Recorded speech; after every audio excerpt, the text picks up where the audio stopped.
السلام علیکم ورحمۃ اللہ وبرکاتہ۔ بسم اللہ الرحمن الرحیم۔ الفصل الثانی عن عبد الرحمن بن عوف ان النبی صلی اللہ علیہ وسلم قال۔ یہ مشکوٰۃ المصابیح کا صفحہ نمبر 566 ہے اور باب مناقب العشرہ کی دوسری فصل ہے۔ حضرت عبد الرحمن ابن عوف سے مروی ہے کہ نبی کریم صلی اللہ تعالی علیہ وسلم نے ارشاد فرمایا، ابو بکر فی الجنہ، ابو بکر جنت میں ہیں یا ابو بکر جنتی ہیں، وہ عمر فی الجنہ، اور عمر جنت میں ہیں، وہ عثمان فی الجنہ، اور عثمان جنت میں ہیں، وہ علی فی الجنہ، اور علی جنت میں ہیں، وہ طلحہ فی الجنہ،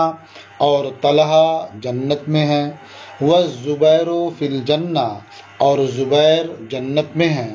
وہ عبد الرحمن ابن عوف فی الجنہ، اور عبد الرحمن ابن عوف جنت میں ہیں، وہ سعد بن ابی وقاص فی الجنہ، اور سعد بن ابی وقاص جنت میں ہیں، وہ سعید بن زید فی الجنہ، اور سعید ابن زید جنت میں ہیں،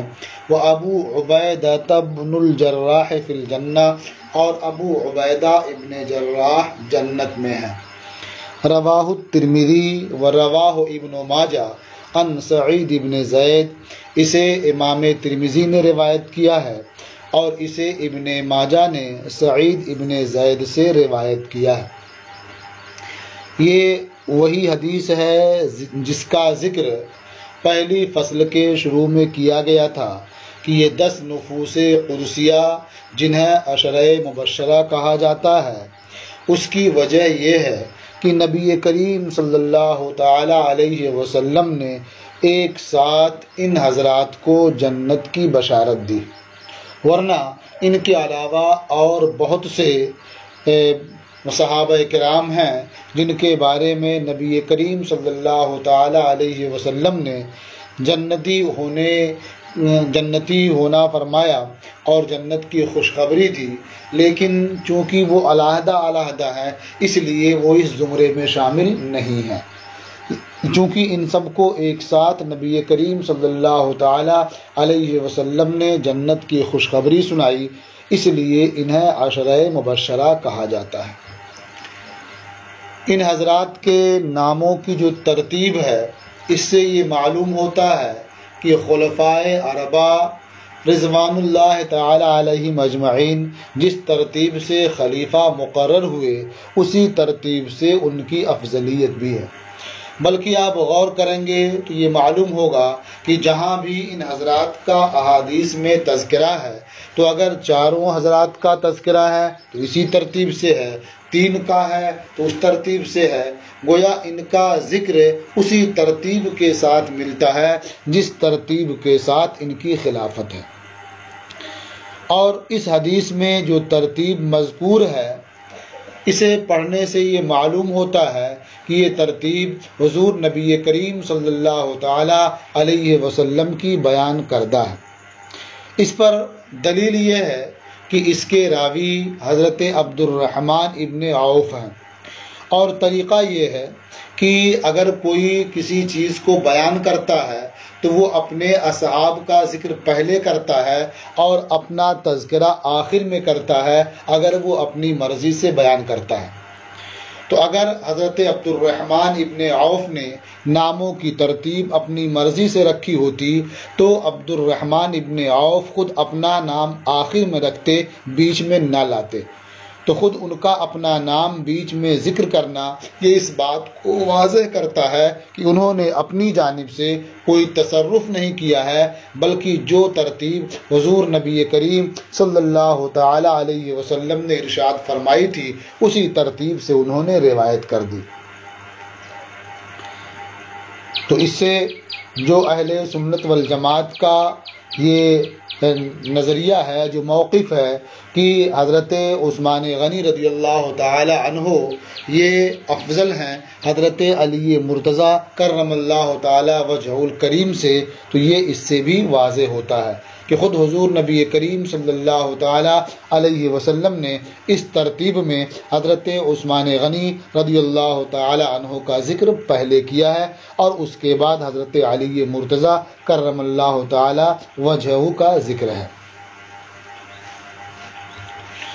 وعن انس عن النبی صلی اللہ علیہ وسلم قال، اور حضرت انس رضی اللہ تعالی عنہ سے مروی ہے، وہ نبی کریم صلی اللہ تعالی علیہ وسلم سے روایت کرتے ہیں، حضور نے ارشاد فرمایا، ارحم امتی بے امتی ابو بکر، میری امت میں میری امت پر زیادہ رحم کرنے والے ابو بکر ہیں، واشدہم فی امر اللہ عمر، اور میری امت میں اللہ کے امر میں سب سے سخت عمر ہیں، وَأَصْدَقُهُمْ حَيَاءً عثمان، اور ان میں سب سے سچی حیا والے عثمان ہیں، وَأَفْرَضُهُمْ زید بن ثابت، اور ان میں سب سے زیادہ فرائض کا علم رکھنے والے زید ابن ثابت ہیں، وَأَقْرَأُهُمْ أُبَيُّ بن کعب، اور ان میں سب سے اچھے قاری یا سب سے بہتر طریقے پر قرآن کی قرأت کرنے والے ابی ابن کعب ہیں، وَأَعْلَمُهُمْ بِالْحَلَالِ وَالْحَرَامِ مُعَاذُ بن جبل، اور ان میں سب سے زیادہ حلال اور حرام کا علم رکھنے والے معاذ ابن جبل ہیں، وَلِكُلِّ أُمَّةٍ أَمِينٌ وَأَمِينُ هَذِهِ الْأُمَّةِ ابو عبیدہ بن الجراح، اور ہر امت کا کوئی امین ہوتا ہے اور اس امت کے امین ابو عبیدہ ابن الجراح ہیں۔ رواہ احمد و ترمذی، اسے امام احمد نے روایت کیا اور ترمذی نے روایت کیا اور فرمایا یہ حدیث حسن صحیح ہے۔ وروی عن معمر عن قتادہ مرسلا، اور یہ حدیث معمر سے مروی ہے، وہ قتادہ سے مرسلا روایت کرتے ہیں، وفیہ واقضاہم علی، اور اس میں اتنا ہے کہ ان میں سب سے زیادہ فیصلہ فرمانے والے علی ابن ابو طالب ہیں۔ تو آپ دیکھیں ان میں عشرہ مبشرہ میں سے جن حضرات کا تذکرہ ہے اس میں ان کی فضیلت ہے، اور اس حدیث سے یہ بھی معلوم ہوتا ہے کہ فضیلت کی جہتیں الگ الگ ہو سکتی ہیں، اور اس کے اعتبار سے ہر کوئی افضل ہو الگ الگ جہتوں سے یہ ہو سکتا ہے۔ جیسے یہاں ارحم کا استعمال کیا گیا، یہ بھی ایک فضیلت کی بات ہے، تو یہ حضرت ابو بکر صدیق کے لیے ہے۔ اشدہم فی امر اللہ کا استعمال کیا گیا، یہ ان کے لیے فضیلت کی چیز ہے، یہ ایک فضیلت کی چیز ہے، اور اس میں افضل جو ہے حضرت عمر فاروق اعظم ہیں۔ اصدقہم حیان کہا گیا، کہ یہاں بھی تفضیل کا صیغہ ہے، تو یہ بھی ایک خاص وصف میں انہیں اصدق کہا گیا۔ تو ابو بکر صدیق رضی اللہ تعالی عنہ یہ احکام اسلام کی تبلیغ میں یہ رحم کرنے والے ہیں، نرمی اختیار کرنے والے ہیں، اور حضرت عمر فاروق اعظم رضی اللہ تعالی عنہ اس میں سختی اختیار فرمانے والے ہیں۔ حیا کے تعلق سے اصدق کا استعمال کیا، اصدقہم حیان، اس لیے کہ حیا جس طرح سے سچی ہوتی ہے اسی طرح سے حیا جھوٹی بھی ہوتی ہے۔ جو حیا شریعت کے مطابق ہو وہ سچی حیا ہے، اور جو حیا شریعت کے خلاف ہو وہ جھوٹی حیا ہوتی ہے۔ جیسے اس زمانے میں نام و نمود کے لیے قوم اور قبیلے سے شرم کی وجہ سے لوگ بہت زیادہ اخراجات کرتے ہیں اور اس کے لیے سودی قرض وغیرہ بھی لیتے ہیں، تو یہ حیا جھوٹی حیا ہے، اس کا کوئی فائدہ نہیں، بلکہ دنیا میں بھی اس کا نقصان ہے اور آخرت میں بھی اس کا نقصان ہے۔ سچی حیا وہ ہے جو شریعت کے مطابق ہو۔ مثلا نماز چھوٹ جائے تو آدمی کو شرم آئے کہ ارے اس کی نماز چھوٹ گئی یا نماز قضا ہو گئی اس کی، تو اس طرح کی جو حیا ہے یہ سچی حیا ہے، اور اس کی وجہ سے آدمی نماز روزے کی پابندی کرتا ہے اور نیک اعمال کو بحسن و خوبی بجا لاتا ہے۔ وعن الزبیر قال، اور حضرت زبیر سے مروی ہے، انہوں نے فرمایا کان علی النبی صلی اللہ علیہ وسلم یوم احد درعان، نبی کریم صلی اللہ تعالی علیہ وسلم کے جسد اطہر پر احد کے روز 2 زرہیں تھیں، یعنی آپ نے 2 زرہیں پہن رکھی تھیں۔ فنہض الی الصخرۃ فلم یستطع، تو آپ چٹان کی طرف کھڑے ہوئے، یعنی اس کے اوپر چڑھنے کے لیے، فلم یستطع، تو آپ اس کے اوپر نہ چڑھ سکے، یا تو زرہوں کے بوجھ کی وجہ سے یا زخم اور چوٹ آنے کی وجہ سے آپ نہ چڑھ سکے۔ فقعد طلحہ تحتہ، تو حضرت طلحہ نبی کریم صلی اللہ تعالی علیہ وسلم کے نیچے بیٹھ گئے، حتی استوى علی الصخرۃ، یہاں تک کہ نبی کریم صلی اللہ تعالی علیہ وسلم چٹان پر پہنچ گئے، یعنی ان کے اوپر پاؤں رکھ کر کے چٹان پر چڑھ گئے۔ فسمعت رسول اللہ صلی اللہ علیہ وسلم یقول، تو میں نے اللہ کے رسول صلی اللہ تعالی علیہ وسلم کو فرماتے ہوئے سنا، اوجبا طلحہ، تو طلحہ نے واجب کر لیا، یعنی اپنے لیے جنت کو واجب کر لیا، یا تو اس عمل کی وجہ سے جو انہوں نے بیٹھ کر کے نبی کریم صلی اللہ تعالی علیہ وسلم کو سہارا دیا اور ان کے لیے زینہ بن گئے، اور حضور ان کے اوپر پاؤں رکھ کر کے چٹان پر پہنچ گئے، یا اس وجہ سے کہ احد کے روز حضرت طلحہ نے بہت زیادہ جانفشانی کی، بہت بہادری اور شجاعت کا مظاہرہ کیا، اور ایک طرح سے انہوں نے اپنی جان اللہ کی راہ میں قربان کر دی، اس لیے حضور نے ارشاد فرمایا اوجبا طلحہ، تو کہ طلحہ نے اپنے لیے جنت کو واجب کر لیا۔ اس حدیث پاک سے یہ معلوم ہوتا ہے کہ اسباب کا انتظام کرنا اور اسباب اختیار کرنا یہ توکل کے منافی نہیں ہے، اس لیے کہ حضور نبی کریم صلی اللہ تعالی علیہ وآلہ وسلم سید المتوکلین ہیں، مگر اس کے باوجود آپ نے احد کے روز 2 زرہیں زیب تن فرمائی تھی۔ اس میں امت کے لیے تعلیم بھی ہے کہ جو قوم کا سردار ہوتا ہے، جو سپہ سالار ہوتا ہے، اس کا انتظام بھی اعلیٰ ہونا چاہیے، اس لیے کہ جو دشمن ہوں گے سپہ سالار پر زیادہ حملہ آور ہوں گے اور اسی کو زیر کرنا چاہیں گے کہ جب سپہ سالار زیر ہو جائے گا تو پوری فوج زیر ہو جائے گی،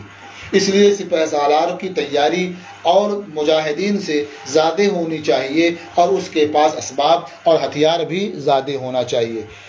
تو نبی کریم صلی اللہ تعالی علیہ وسلم کی یہ تیاری اور 2 زرہیں پہننا ان باتوں کو ثابت کرتا ہے کہ توکل یا اسباب کا اختیار کرنا یہ توکل کے منافی نہیں ہے، اور جو سپہ سالار ہو، جو ذمہ دار ہو، اسے تیاری زیادہ کرنی چاہیے اور اسباب کا انتظام بھی بہتر رکھنا چاہیے۔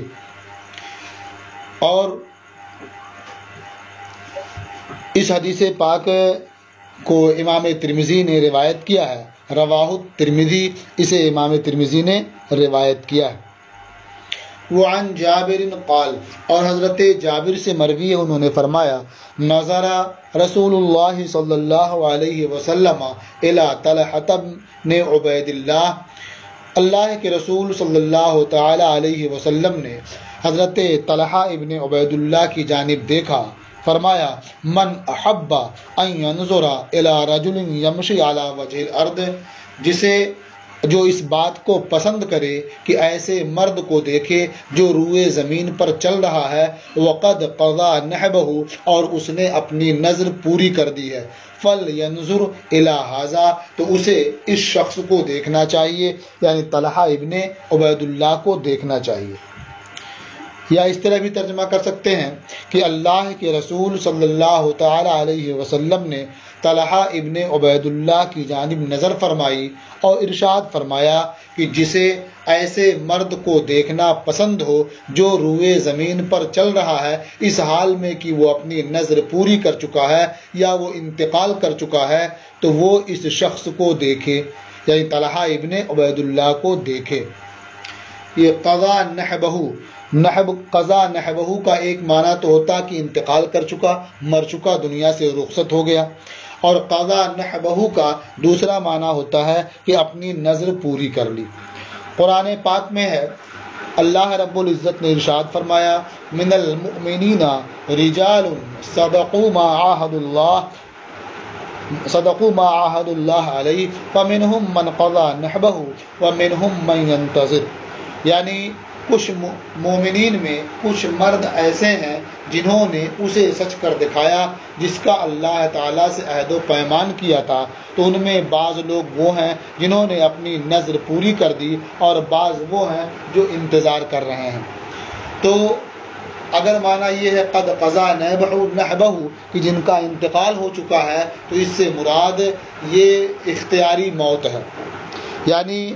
ظاہری طور پر اپنی جان قربان کرنے کے لیے دین اسلام کی راہ میں جو اسباب اور جو ذرائع تھے وہ سب انہوں نے اختیار کر لیے اور دشمنوں کا سامنا کیا، تیروں کا سامنا کیا، تلواروں کا سامنا کیا، کہ اس قدر سامنا کرنے کے بعد بظاہر آدمی کو زندہ نہیں رہنا چاہیے،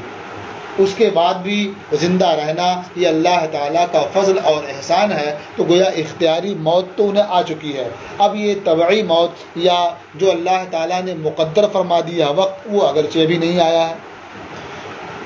اور اپنی نظر پوری کر لی یہ مانا ہو تو جو انہوں نے عہد کیا تھا کہ وہ نبی کریم صلی اللہ تعالیٰ علیہ وسلم کے ساتھ اپنی زندگی کے آخری لمحات تک رہیں گے، ساتھ دیں گے اور دشمنوں کا مقابلہ کریں گے، وہ انہوں نے نظر پوری کر دی ہے۔ تو جسے ایسے مرد کو دیکھنا پسند ہو، محبوب ہو، جو روئے زمین پر چل رہا ہے اس حال میں کہ اس نے اپنی نظر پوری کر دی ہے، تو اسے چاہیے کہ طلحہ ابن عبید اللہ کو دیکھے۔ وفی روایت من سرہ ان ینظر الی الشہید یمشی علی وجہ الارض، اور ایک روایت میں ہے جسے ایسے شہید کو دیکھنے سے خوشی ہو جو روئے زمین پر چل رہا ہے تو وہ طلحہ ابن عبید اللہ کو دیکھ لے۔ رواہ الترمذی، اسے امام ترمذی نے روایت کیا ہے۔ وعن علی قال، اور حضرت علی سے مروی ہے انہوں نے فرمایا سمعت اذنی من فی رسول اللہ صلی اللہ علیہ وسلم، میرے کان نے اللہ کے رسول صلی اللہ علیہ وسلم کے دہن مبارک سے سنا ہے، حضور ارشاد فرما رہے ہیں طلحۃ والزبیر جارایا فی الجنہ، طلحہ اور زبیر یہ جنت میں میرے پڑوسی ہیں۔ گویا یہ غایت قرب سے کنایا ہے، یعنی طلحہ اور زبیر جنت میں میرے بہت قریب ہوں گے۔ رواہ الترمذی وقال هذا حدیث غریب، اسے امام ترمذی نے روایت کیا اور فرمایا کہ یہ حدیث غریب ہے۔ تو اس حدیث میں ان دونوں حضرات کے لیے جنتی ہونے کی بھی خوشخبری ہے، اور ساتھ ہی ساتھ حضور نبی کریم صلی اللہ تعالی علیہ وسلم سے کمال قرب کی بھی خوشخبری ہے، بشارت ہے۔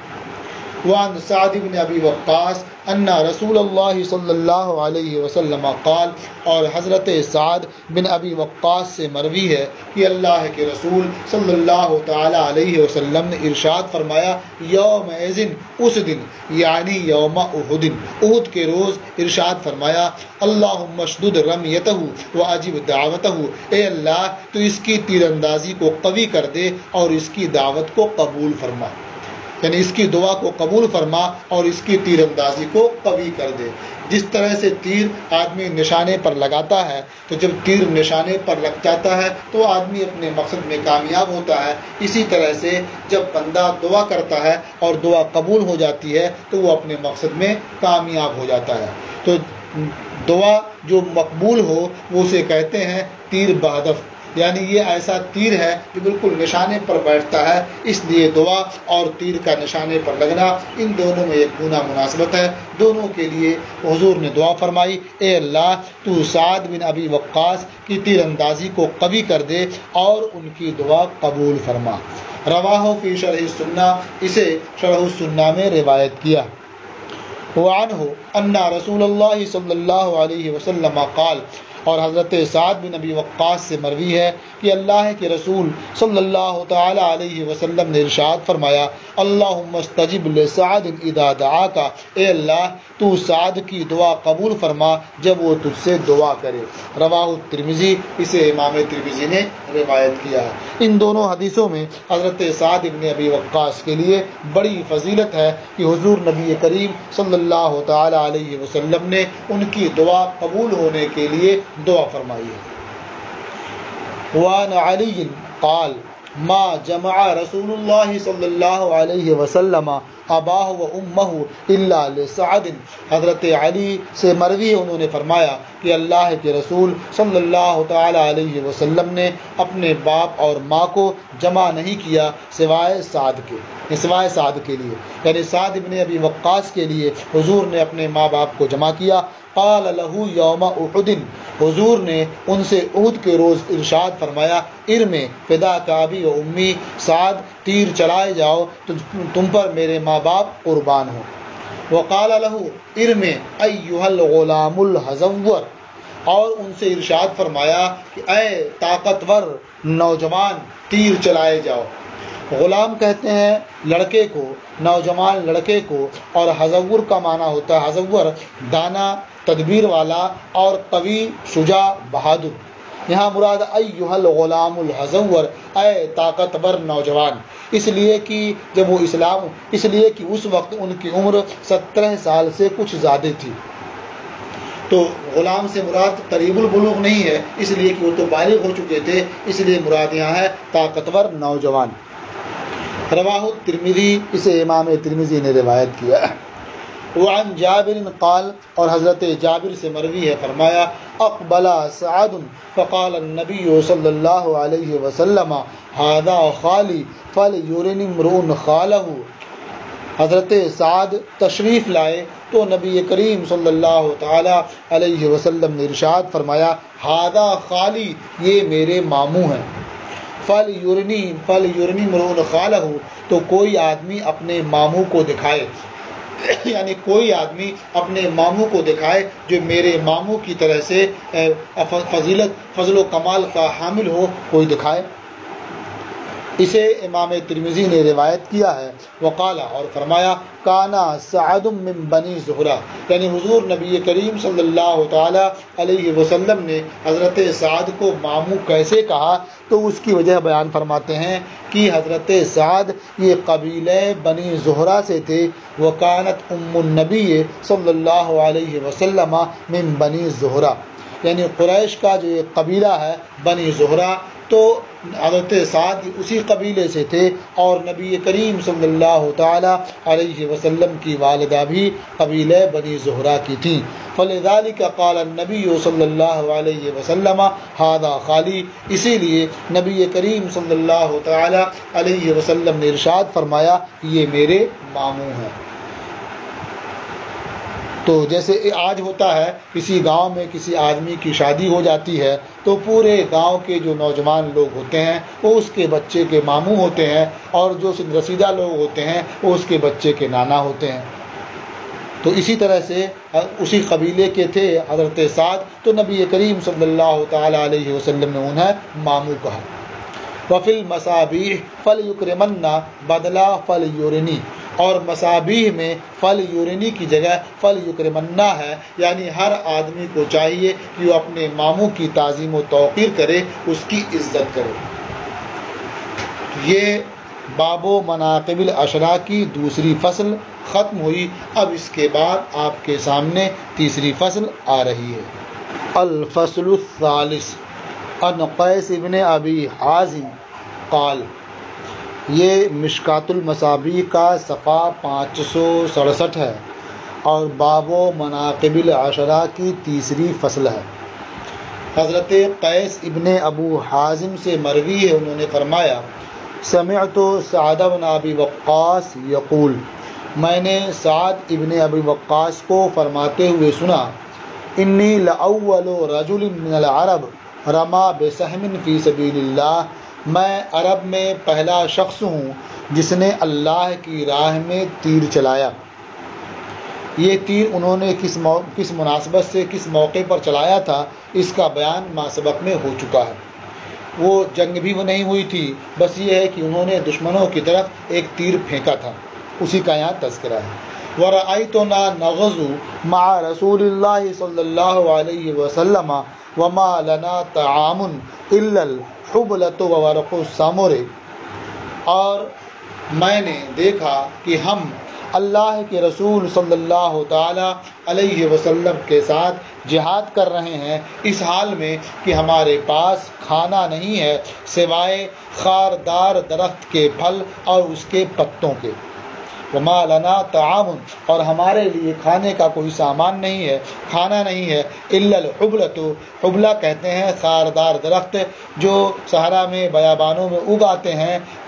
جیسے ادھر اس علاقے میں ببول کا درخت ہوتا ہے، اسی طرح سے خاردار درخت کا پھل اور خاردار درخت کے پتے ہی کھانے پڑتے تھے۔ اب ظاہر بات ہے جب اس طرح سے چارہ کھائیں گے جو چارہ اونٹ بکریوں کا ہے تو اسی طرح سے وہ قضائے حاجت کے وقت پاخانہ بھی کریں گے۔ کہتے ہیں وَإِنْ كَانَ أَحَدُنَا لَيَضَعُ كَمَا تَضَعُ الشَّاةُ مَا لَهُ خِلْطٌ، اور ہم میں سے کوئی قضائے حاجت کے لیے جاتا تو ایسے ہی پاخانہ کرتا جیسے بکری کرتی ہے، اس کے اجزاء باہم مخلوط نہیں ہوتے، ما لہو خلطن یعنی بعض سے ملا ہوا نہیں ہوتا۔ ثم اصبحت بنو اسد تعذرنی علی الاسلام، پھر بنو اسد مجھے اسلام پر تنبیہ کرنے لگے، اسلام پر مجھے میری تعزیر کرنے لگے۔ لقد خبت اذن، اگر ایسا ہے جب تو میں ناکام ہو گیا، میں تو نامراد ہو گیا۔ وضل عملی، اور میرا عمل بیکار ہو گیا۔ وَقَانُوا وَشَوْا بِهِ إِلَىٰ عُمَرَ، اور بنو اسد نے حضرت عمر فاروق اعظم کی بارگاہ میں ان کی شکایت کی تھی۔ وقالوا، اور انہوں نے کہا تھا لا يحسن يصلي، وہ اچھی طرح سے نماز نہیں پڑھتے ہیں۔ تو یہ بنو اسد کی طرف حضرت عمر فاروق اعظم کی طرف سے عامل مقرر تھے، تو ان لوگوں نے حضرت عمر فاروق اعظم کی بارگاہ میں ان کی حضرت سعد ابن ابی وقاص کی شکایت کی اور یہ کہا کہ اچھی طرح سے نماز نہیں پڑھتے ہیں۔ تو حضرت عمر فاروق اعظم نے ان سے اس بارے میں پوچھا، تو اس وقت انہوں نے یہ ساری باتیں بیان فرمائیں جس میں ان کی فضیلت ہے۔ گویا اس کا حاصل یہ ہے کہ میں اس وقت اسلام لایا جب بہت کم لوگ اسلام لائے تھے، اور میں نے غزوات میں نبی کریم صلی اللہ تعالی علیہ وسلم کے ساتھ شرکت کی ہے، اور ایسی پریشان حالی اور تنگ دستی میں جنگیں لڑی ہیں، اس کے بعد بھی اگر میں اتنا نہ سیکھ سکا کہ اچھی طرح سے میں نماز ادا کروں، جب تو میں ناکام و نامراد ہو گیا اور میرے سارے اعمال ضائع ہو گئے۔ حضرت عمر فاروق اعظم نے ان کی تصدیق کی اور فرمایا کہ میں بھی یہی سمجھتا تھا، لیکن چونکہ ان کی شکایت تھی اس لیے تصفیہ کرنا ضروری تھا، دور کرنا ضروری تھا اسے۔ تو اس سے یہ سمجھ میں آتا ہے کہ اگر کوئی موقع آ جائے کہ جہاں اپنی فضیلت بیان کرنا ضروری ہو تو آدمی کو اپنی فضیلت بیان کرنے میں کوئی حرج نہیں ہے۔ یعنی وَأَمَّا بِنِعْمَةِ رَبِّكَ فَحَدِّثْ کے تحت یہ آ جائے گا کہ رب کی نعمت ہے، اس کا احسان ہے، اور موقع آ گیا ہے تو اس کا ذکر کرو، اس کا چرچا کرو۔ اسی طرح سے میدان مناظرہ میں آدمی اپنے فضائل و مناقب خود اپنی زبان سے بیان کر سکتا ہے، یا میدان کارزار میں اپنی بہادری اور شجاعت کے قصے اپنے دشمنوں کو سنا سکتا ہے۔ تو یہ اگرچہ اپنے منہ سے اپنی فضیلت بیان کرنا ہے، لیکن ایسے موقع پر یہ درست ہے، مناسب ہے، بلکہ بعض صورتوں میں یہ بہتر بھی ہے۔ متفق علیہ، یہ حدیث متفق علیہ۔ وعن سعد قال، اور حضرت سعد سے مروی انہوں نے فرمایا رأیتنی وانا ثالث الاسلام، میں نے اپنے آپ کو دیکھا اس حال میں کہ میں اسلام کا تیسرا فرد ہوں، یعنی وما اسلم احد الا فی اليوم الذی اسلمت فیہ، اور کوئی شخص اسلام نہیں لایا مگر اس دن جس دن کی میں اسلام لایا، یعنی جس دن میں نے اسلام قبول کیا اس دن کسی اور نے اسلام قبول نہیں کیا تھا، اس کے بعد ایک ہفتے تک کسی نے اسلام قبول نہیں کیا۔ فرمایا وَلَقَدْ مَكَثْتُ 7 أَيَّامٍ، وَلَقَدْ مَكَثْتُ 7 أَيَّامٍ وَإِنِّي لَثُلُثُ الْإِسْلَامِ، اور میں 7 دن تک اسی حالت پر ٹھہرا رہا کہ میں اسلام کا 1/3 تھا۔ وَإِنِّي لَثُلُثُ الْإِسْلَامِ، اور میں اسلام کا 1/3 تھا۔ اس سے سمجھ میں آتا ہے کہ 3 آدمی کو اسلام لائے تھے، تو اسلام 3 آدمی منحصر تھا، تو تیسرا فرد میں ہی تھا، 1/3 میں تھا اور 2/3 کیا دوسرے 2 لوگ تھے۔ تو گویا یہ پہلے ایمان لانے والوں میں سے ہیں۔ اب یہ اسلام لائے کس نمبر پر، اس بارے میں مختلف اقوال ہیں۔ یہ کہا جاتا ہے کہ آزاد مردوں میں اسلام لانے والوں میں حضرت سعد تیسرے نمبر پر اسلام لائے، اور تمام اسلام لانے والوں کو اگر شمار کیا جائے تو 7ویں نمبر پر اسلام لائے۔ تو ان کا یہ کہنا کہ انا ثالث الاسلام یا وانی لثلث الاسلام، یہ اس اعتبار سے ہوگا کہ آزاد مردوں میں یہ تیسرے نمبر پر اسلام لائے۔ اور اس لیے بھی ہو سکتا ہے کہ اس وقت ہر کوئی اپنے ایمان کو چھپا کر رکھتا تھا، تو جن کو اس وقت جن کے بارے میں انہیں معلوم ہوا ہوگا تو 2 افراد اور تھے، تیسرے یہ خود اسلام لانے والے تھے، اس لحاظ سے بھی انہوں نے یہ فرمایا کہ وانا ثالث الاسلام یا وانی لثلث الاسلام۔ اسے امام بخاری نے روایت کیا ہے۔ وعن عائشہ ان رسول اللہ صلی اللہ علیہ وسلم کان یقول لنسائہ، اور ام المومنین حضرت عائشہ صدیقہ رضی اللہ تعالی عنہا سے مروی ہے کہ اللہ کے رسول صلی اللہ تعالی علیہ وسلم اپنی ازواج سے فرمایا کرتے تھے، انا امرکن مما یہمنی من بعدی، یقیناً تمہارا معاملہ ان میں سے ہے جس کی مجھے فکر ہے اپنے بعد، یعنی اپنے دنیا سے رخصت ہونے کے بعد جن امور کی مجھے فکر ہے تو انہی امور میں سے تمہارا معاملہ بھی ہے، تمہارے نان و نفقے کا مسئلہ ہے، تمہاری رہائش کا مسئلہ ہے، جن چیزوں کی مجھے فکر ہے انہی میں سے ایک یہ بھی ہے۔ وَلَن يَصْبِرَ عَلَيْكُنَّ إِلَّا الصَّابِرُونَ الصِّدِّيقُونَ، اور ہرگز تم پر خرچ نہیں کرے گا، صبر نہیں کرے گا یا صبر نہیں کریں گے مگر وہ لوگ جو صابر ہیں اور صدیقین ہیں۔ ام المومنین حضرت عائشہ صدیقہ رضی اللہ تعالی عنہ نے فرمایا، یہ عن المتصدقین، یعنی وہ لوگ جو صدقہ اور خیرات کرنے والے ہیں، اللہ کی رضا کے لیے اپنا مال قربان کرنے والے ہیں۔ ثم قالت عائشہ، تو پھر ام المومنین حضرت عائشہ رضی اللہ تعالی عنہ نے فرمایا لأبی سلمہ بن عبد الرحمن، ابو سلمہ ابن عبد الرحمن سے،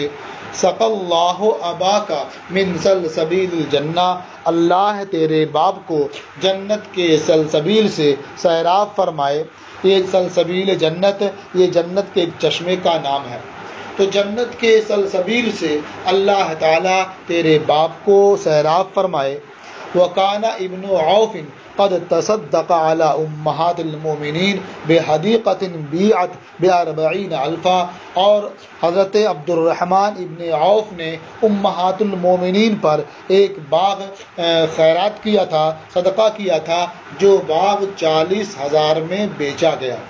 رواہ الترمذی، اسے امام ترمذی نے روایت کیا۔ تو حضرت ابو سلمہ ابن عبد الرحمن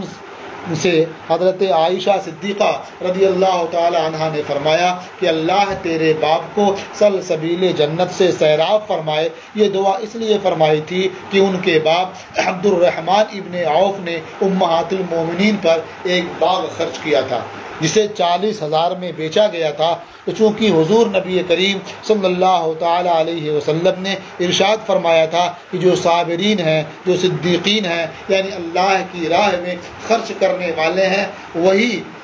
تم پر اپنا مال خرچ کریں گے اور تمہاری ذمہ داری اٹھائیں گے۔ تو انہوں نے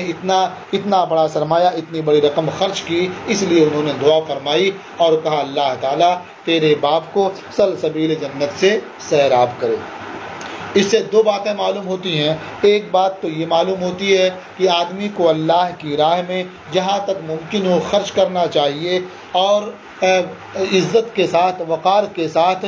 جسے دینا ہے اس تک پہنچانا چاہیے۔ اور دوسری بات یہ بھی معلوم ہوئی کہ جسے دیا جائے اسے دینے والے کے حق میں دعائے خیر کرنی چاہیے۔ رواہ الترمذی، اسے امام ترمذی نے روایت کیا۔ وعن ام سلمۃ قالت سمعت رسول اللہ صلی اللہ علیہ وسلم یقول لازواجہ، اور حضرت ام سلمہ رضی اللہ تعالی عنہا سے مروی ہے، انہوں نے فرمایا کہ میں نے اللہ کے رسول صلی اللہ تعالی علیہ وسلم کو اپنی ازواج سے فرماتے ہوئے سنا،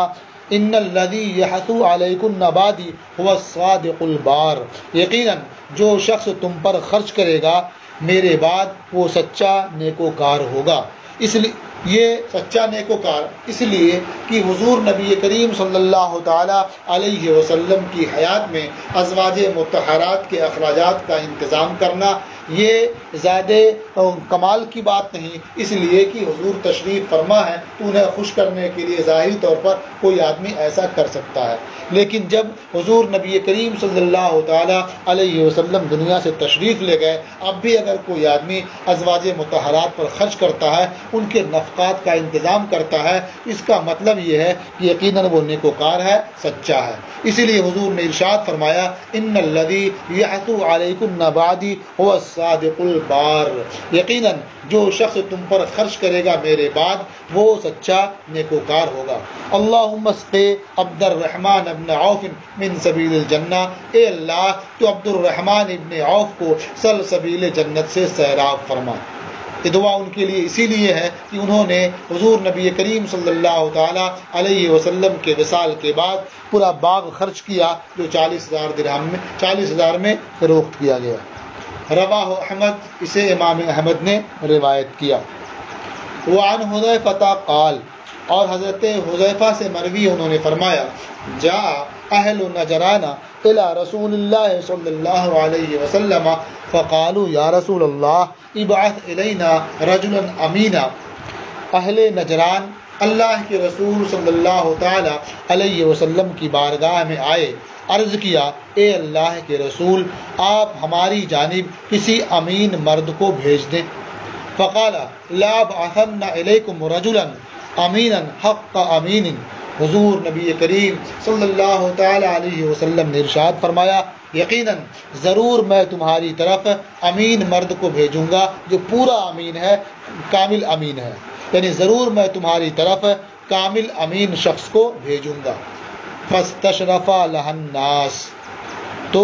اس امارت کے لیے لوگ خواہش مند ہوئے، لوگوں نے اپنی نگاہیں بلند کی۔ صحابہ کرام کا اس کے لیے اپنی نگاہیں بلند کرنا، اس کی خواہش کرنا، اس کی امید رکھنا، یہ اس لیے نہیں کہ وہ امارت ہے مالدار ہو جائیں گے، بلکہ اس لیے ہے کہ جسے حضور نبی کریم صلی اللہ تعالی علیہ وسلم بھیجیں گے اس کے لیے سند ہوگی کہ وہ امین ہے اور کامل امین ہے، اس لیے کہ حضور نے ارشاد فرمایا ہے کہ ضرور میں تمہاری طرف کامل امین شخص کو بھیجوں گا۔ تو سرکار کا بھیجنا اس بات کی واضح دلیل، علامت اور سند ہوگی کہ وہ شخص امین ہے، اس لیے لوگوں کو اس کی خواہش ہوئی اور لوگوں کے اندر اس کی لالچ ہوئی۔ قال فبعث ابا عبیدہ بن الجراح، راوی کہتے ہیں تو نبی کریم صلی اللہ تعالی علیہ وسلم نے ابو عبیدہ ابن الجراح کو بھیجا۔ متفق علیہ، یہ حدیث متفق علیہ۔ وعن علی قال، اور حضرت علی سے مروی انہوں نے فرمایا قیل یا رسول اللہ من نؤمر بعدک، عرض کیا گیا اے اللہ کے رسول ہم آپ کے بعد کسے امیر مقرر کریں؟ قال ان تؤمروا ابا بکر تجدوه امینا، حضور نبی کریم صلی اللہ تعالی علیہ وسلم نے ارشاد فرمایا اگر تم ابو بکر کو امیر مقرر کرو گے تو انہیں امین پاؤ گے، زاہداً فی الدنیا، دنیا سے بے رغبت، راغباً فی الآخرہ، اور آخرت کی رغبت رکھنے والا پاؤ گے۔ وَإِن تُؤَمِّرُوا عُمَرَ تَجِدُوهُ قَوِيًّا أَمِينًا، اور اگر تم عمر کو امیر مقرر کرو گے تو انہیں قوی امانت دار پاؤ گے، لا یخاف فی اللہ لومۃ لائم، جو اللہ کے معاملے میں کسی ملامت کرنے والے کی ملامت کا خوف نہیں کرتے، اس کی پرواہ نہیں کرتے۔ وَإِن تُؤَمِّرُوا عَلِيًّا، اور اگر تم علی کو امیر مقرر کرو گے ولا اوراکو فاعلینا، اور میں خیال نہیں کرتا کہ تم ایسا کرو گے، تجدوہ ہادیا مہدیا، تو تم اسے ہدایت دینے والا، ہدایت یافتہ پاؤ گے، یاخذ بکم الطریق المستقیمہ، وہ تمہیں سیدھے راستے کی طرف لے جائیں گے۔ رواہ احمد، اسے امام احمد نے روایت کیا۔ یہاں بھی آپ دیکھیں 3 حضرات کا ذکر کیا گیا، تو تینوں کی ترتیب وہی ہے جو خلافت کی ترتیب ہے۔ یہاں حضرت عثمان غنی کا ذکر نہیں ہے، اس لیے یہ نہیں کہا جا سکتا کہ ان کا نام آخر میں ہے۔ جن حضرات کا ذکر ہے ان کی ترتیب وہی ہے جو خلافت کی ترتیب ہے۔ اس میں اس بات کی جانب بھی اشارہ ہے کہ حضرت ابو بکر صدیق رضی اللہ تعالی عنہ جب خلیفہ مقرر ہوں گے تو اس وقت دنیا سے بے رغبت، آخرت کی جانب رغبت رکھنے والے امین آدمی کی ضرورت ہوگی، تو اسے وہ پورا کریں گے، اور ان کے بعد کچھ سختی چونکہ وسعت پیدا ہو جائے گی اور اسلامی حکومتیں پھیل جائیں گی، بڑھ جائیں گی، تو اس وقت سختی کی ضرورت پیش آئے گی، تو حضرت عمر کو خلیفہ مقرر کیا جائے گا۔ اور آخر میں چونکہ اختلاف پیدا ہو جائے گا، اس لیے ایسے کو خلیفہ بنانا ہوگا جو ہدایت دینے والا ہو، ہدایت یافتہ ہو۔ تو خاص طور سے ہدایت ہادی اور مہدی کا ذکر اس لیے کیا کہ اس وقت بدعات و خرافات پیدا ہو جائیں گی، تو اس وصف کی ضرورت پیش آئے گی۔ اسی لیے بعض روایتوں میں یہ بھی ہے کہ نبی کریم صلی اللہ تعالیٰ علیہ وسلم نے ان کے حق میں دعا بھی فرمائی ہے، جیسا کہ آگے حدیث آ رہی ہے۔ وعنہ قال، اور انہی سے مروی ہے، فرمایا قال رسول اللہ صلی اللہ علیہ وسلم رحم اللہ ابا بکر، اللہ کے رسول صلی اللہ تعالی علیہ وسلم نے ارشاد فرمایا کہ رحم اللہ ابا بکر، اللہ تبارک و تعالی ابو بکر پر رحم فرمائے، زوجنی ابنتہ، انہوں نے مجھ سے اپنی بیٹی کی شادی کر دی، وحملنی الی دار الہجرہ، اور مجھے اپنی سواری پر دار الہجرت تک لے گئے۔ تو اپنی بیٹی کی شادی کر دی، یعنی ام المومنین حضرت عائشہ صدیقہ رضی اللہ تعالی عنہا کو حضور نبی کریم صلی اللہ تعالی علیہ وسلم کی خدمت کے لیے پیش کر دیا، اور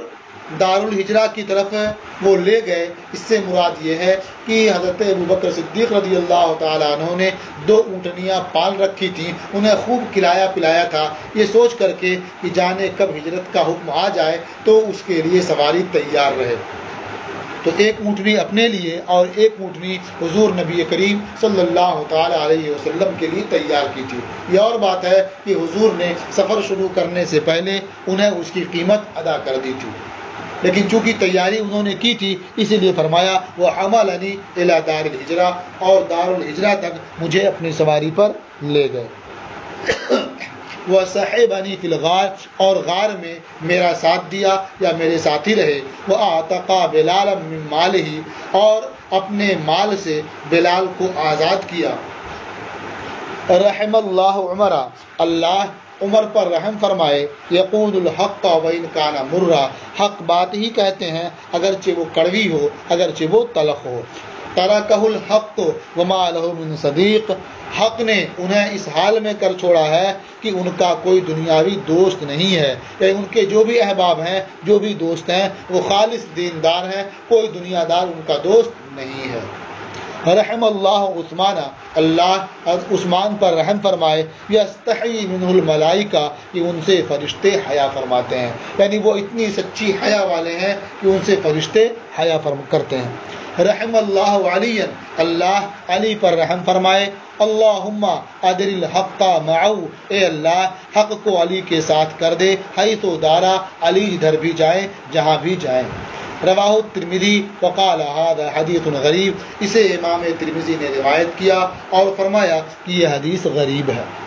اس حدیث میں بھی آپ دیکھیں کہ 4 خلفاء کا تذکرہ حضور نبی کریم صلی اللہ تعالی علیہ وسلم نے کیا، اور ترتیب وہی ہے جس ترتیب سے وہ خلیفہ مقرر ہوئے۔ اور حضرت علی کے زمانے میں چونکہ اختلاف زیادہ ہونے والا تھا، انتشار ہونے والا تھا، اس لیے حضور نے دعا فرمائی اللہم ادر الحق معو حیث دار۔ یہ باب و مناقب العشرہ ختم ہوا. اب اس کے بعد انشاءاللہ تبارک و تعالی آپ باب و مناقب اہل بیت النبی صلی اللہ علیہ وسلم و رضی اللہ عنہم پڑھیں گے. اب آج کا سبق آپ کا مکمل ہوا. السلام علیکم ورحمۃ اللہ تعالی وبرکاتہ.